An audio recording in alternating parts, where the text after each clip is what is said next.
হাদিস শরীফে আসছে, ধরেন আপনি এখন মারা গেলেন রমজান, আল্লাহ পাক আমাদেরকে রমজানে শাহাদাতের মত দান করুন, আমরা বলি আমিন।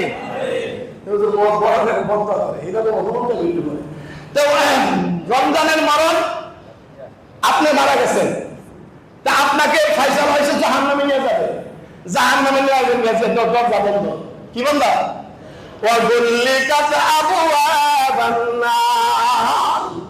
আল্লাহ নবী কয় জাহান্নামের দরজা বন্ধ, ফেরেশতা বের করবে, জাহান্নামের দিকে ঘুরাইব, ঘুরায় ভৈরবের রাস্তা থেকে ঘুরাইব। এবার কোন জায়গায় না যায়? আল্লাহ নবী বলতেছে ফুতিহাত আবওয়াবুল জান্নাহ, আল্লাহ নবী কয় জান্নাতের রাস্তাগুলো খোলা আছে, ওই ব্যক্তির জান্নাতে ঢুকায় দেবে। সুবহানাল্লাহ। জাহান্নামের রাস্তা বন্ধ, জান্নাতের রাস্তা খোলা, কথা ঠিক না? যদি জান্নাতের রাস্তা খোলা থাকে, জাহান্নাম তাকে ঘুরায় কোন দিকে নিবে? জান্নাতের দিকে নিবে।